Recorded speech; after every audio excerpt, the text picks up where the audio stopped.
Au TEP à tous, bienvenue sur la chaîne des panafricanistes par essence, par conviction et par excellence.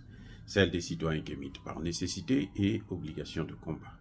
Nous sommes une chaîne qui n'est guidée que par nos ancêtres et rien que par les ancêtres qui appartiennent à l'égrégore du monde noir. Par conséquent, nous ne croyons en aucun Dieu venu de l'étranger. Toutefois, cette vidéo n'est aucunement destinée à inciter à la haine ou à la violence, car nous menons un combat qui est d'abord et avant tout spirituel, intellectuel et démocratique. Ensuite, il est politique, géopolitique et géostratégique. Contre l'impérialisme, le colonialisme, le néocolonialisme et l'endocolonat, qui sont tous qualifiés de crimes contre l'humanité. Nous menons ce combat sur la base du principe fondamental que nous avons hérité de nos ancêtres kémites, qui est celui de la Mahat, c'est-à-dire solidarité, vérité et justice. Vous êtes donc en droit de connaître la vérité et nous avons l'obligation de vous dire la vérité, rien que la vérité, afin que justice soit rendue au continent africain. Et ça, c'est notre modeste contribution dans cette noble lutte en faveur de la souveraineté, la dignité, la solidarité et l'unité africaine. C'est exactement ça que nous appelons le panafricanisme. Bien-aimés frères et sœurs, le président Tinubu est sorti de son coma politique et géostratégique.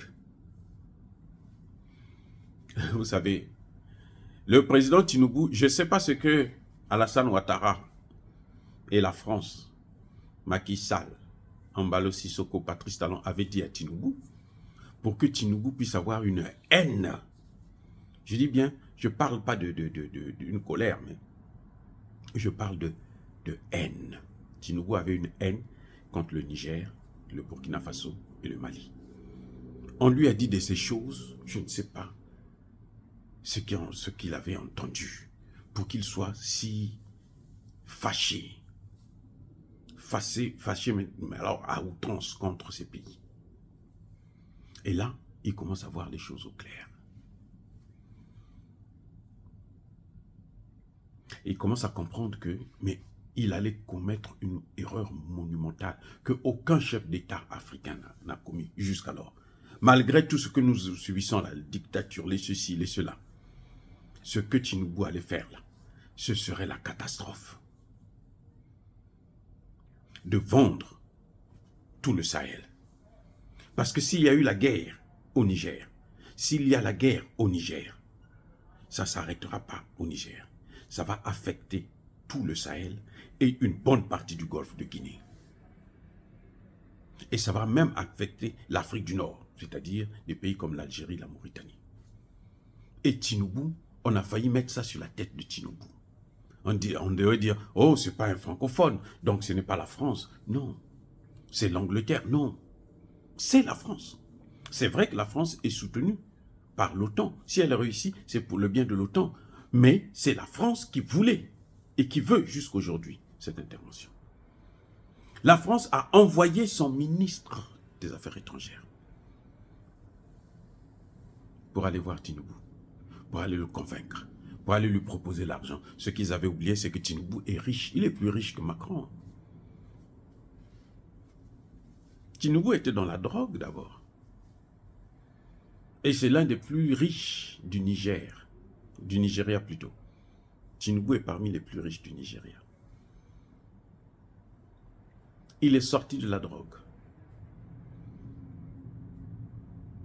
pour faire la politique avec l'argent de la drogue. Et il a réussi en politique. Donc il n'a rien à... C'est quelqu'un qui ne peut pas avoir peur de Macron en fait. Quand vous regardez bien, Tinubu ne peut pas avoir peur de Macron. Mais il a été manipulé.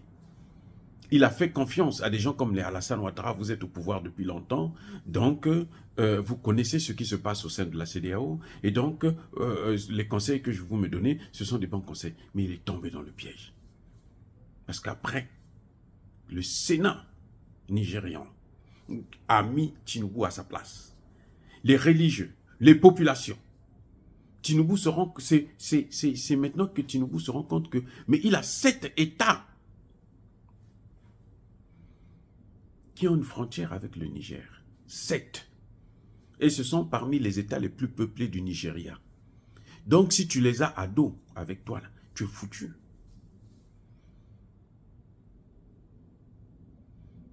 Et voyez, maintenant Tinubu se rend compte que mais ces gens-là n'avaient pas pris le pouvoir pour rien avec la prise de Kidal.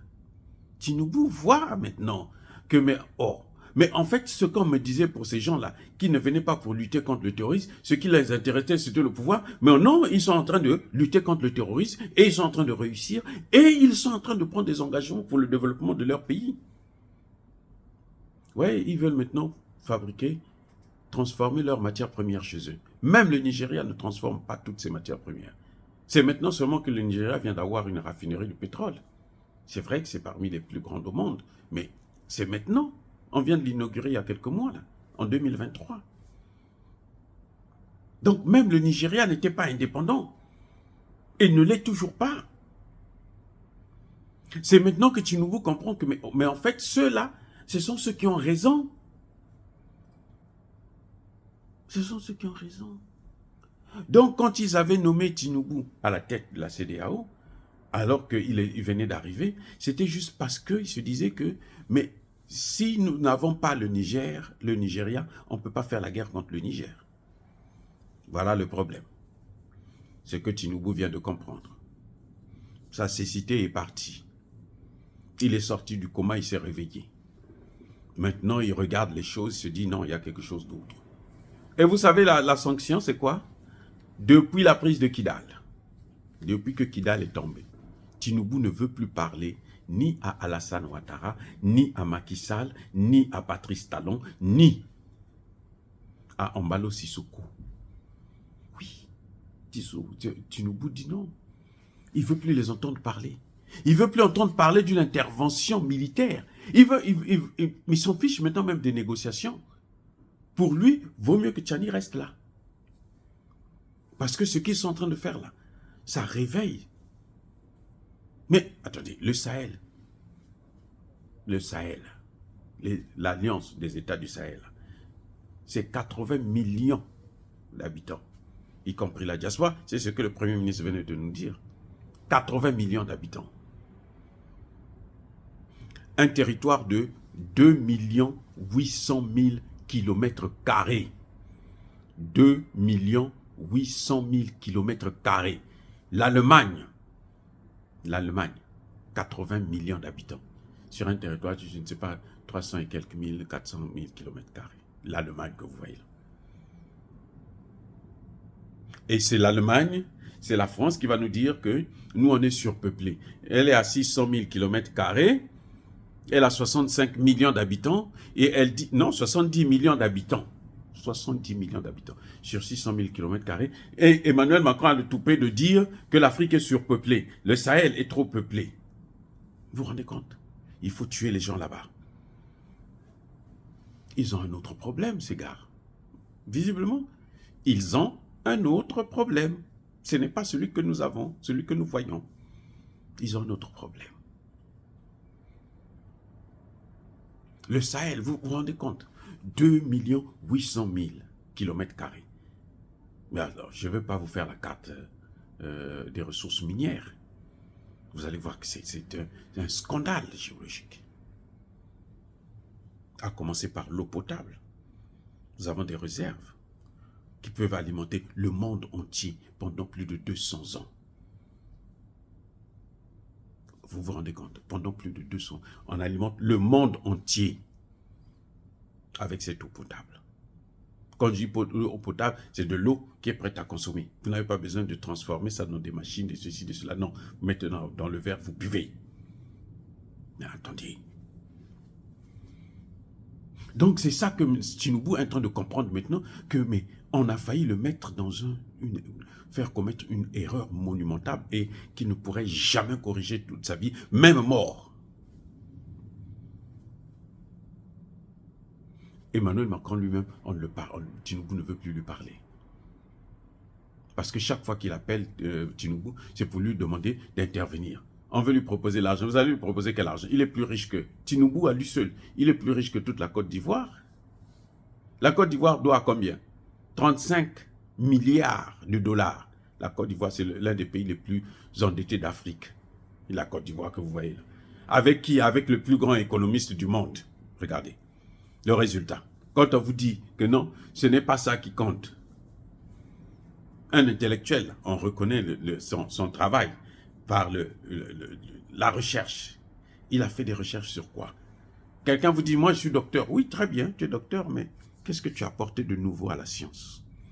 S'il n'y a rien de nouveau là, ou bien si c'est des choses qui n'ont ni tête ni queue, oubliez, ce n'est pas un chercheur. C'est un docteur garage. Bref, vous voyez, Tinubu est dans tous ses états. Tinubu ne veut plus parler à Macron, il ne veut plus parler à tous les chefs d'État de la CEDEAO, va en guerre. Et Tinubu a honte des États du Sahel, parce qu'il sait qu'il leur a fait du mal. Et pour un Africain, là, croyez-moi, c'est un problème, c'est un fardeau. Ça pèse lourd. Les problèmes que Tinubu a aujourd'hui avec l'Afrique, avec ses frères africains, ça pèse très, très lourd. Dire cela, c'est inciter à la haine ou à la violence. Non. Yaba colère veille à ma lèvre. Encore une fois de plus, bien aimés frères et sœurs, je persiste et je signe. Soyez bénis. Soyez abondamment bénis par le Dieu des Kémites et par nos ancêtres angélisés. Mais que tous ceux qui persécutent le continent africain le pillent et le déstabilisent, qu'ils soient noirs, blancs, chinois, arabes, juifs, indiens ou qui qu'ils soient punis, maudits, foudroyés, neutralisés, écrasés, effacés par ce Dieu des Kémites et par nos ancêtres angélisés. Vive l'Afrique éternelle, j'ai dit et j'assume.